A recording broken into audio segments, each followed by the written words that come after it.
Ertuğrul Bey.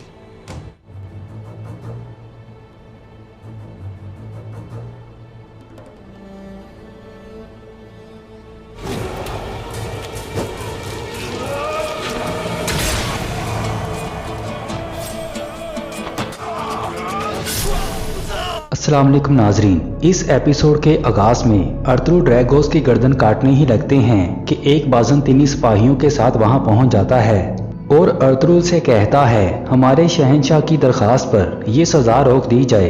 Ertugrul पूछते हैं तुम्हारा शहंशाह क्या चाहता है। नाजरीन, दूसरी तरफ इरबिलगे सिपाही की जुबान खुलवाने की कोशिश कर रही थी। उधर बमसी मस्जिद से बाहर आता है और गुंदूस से मिलता है और बताता है मैं यहाँ मस्जिद में इमाम साहब से मिलने आया था। अब मैं अर्तुगरुल साहब से माफ़ी मांगने जा रहा हूँ। गुंदूस कहता है अभी मुनासिब वक्त नहीं है, बमसी भाई आप यहीं इंतज़ार करें। नाज़रीन, दूसरी तरफ शहंशाह का कासिद अर्तुगरुल से कहता है ड्रैगोस को हमारे हवाले कर दिया जाए, हम इसको सज़ा देना चाहते हैं। इसने हमारे साथ गद्दारी की है, हम इसके बदले आपको सोना देने के लिए तैयार हैं। अर्तुगरुल कहते हैं इस जालिम को सजा सिर्फ मैं ही दूंगा। नाजरीन, दूसरी तरफ सिपाही इरबिलगे को बेबुलाद की हकीकत बताने ही लगता है कि एक निकाबपोश तीर मारकर उसे भाग जाता है। इरबिलगे कहती है मैं तुम्हें पकड़ लूंगी। नाजरीन, दूसरी तरफ बेबुलाद ड्रैगोस के कमांडरों को हमले का इशारा करता है और लड़ाई शुरू हो जाती है। बेबुलाद अर्तुगरुल के साथ मिलकर लड़ता है। नाजरीन, दूसरी तरफ इरबिलगे नकाबपोश का पीछा कर रही थी। नाजरीन, नकाबपोश सिरमा होती है और अपनी शनाख्त जाहिर किए बगैर वहां से भाग जाती है।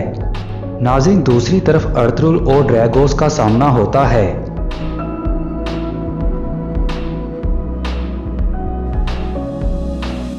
कुछ देर की लड़ाई के बाद अर्तुगरुल ड्रैगोस की गर्दन काट देते हैं। इसी दौरान ड्रैगोस के सिपाही भागने लगते हैं। अर्तुगरुल के सिपाही उनका पीछा करते हैं। कुछ सिपाही गुंदूस और दुमरुल पर हमला कर देते हैं। इसी दौरान बमसी वहां पहुंचकर गुंदूस को बचा लेता है। नाज़रीन, ड्रैगोस के सिपाही बमसी को जख्मी कर देते हैं। बमसी गुंदूस से कहता है अर्तुगरुल भाई से कहना मुझे माफ कर दें।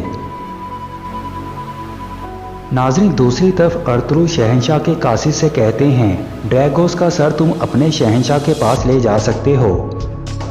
फिर अब्दुर्रहमान से कहते हैं कासिद को मेहमान खाने में ले जाओ। नाज़रीन, फिर बेबुलाद अर्तुगरुल से कहता है आपने मेरे बाबा का इंतकाम ले लिया है। इसी दौरान गुंदूस अर्तुगरुल को बताता है बमसी शदीद जख्मी हो गया है। अर्तुगरुल रवाना हो जाते हैं। बमसी को देखने के बाद तुर्गुत अर्तुगरुल से कहता है बमसी अभी जिंदा है। फिर गुंदूस अर्तुगरुल को बताता है बमसी भाई आपसे माफ़ी मांगने आ रहे थे और मुझे बचाते हुए खुद जख्मी हो गए हैं।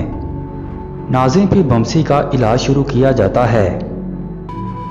दूसरी तरफ सिरमा उस जख्मी सिपाही को देखने जाती है मगर वो वहां नहीं होता। सिरमा समझ जाती है कि वो जिंदा है। उधर अर्तुगरुल शहंशाह के कासिद से कहते हैं अब लेफ के किले मेरे कब्जे में है। कासिद कहता है आप जंग की बात कर रहे हैं, मैं पूरे इख्तियार के साथ यहाँ आया हूँ, हम कोई और रास्ता निकाल सकते हैं।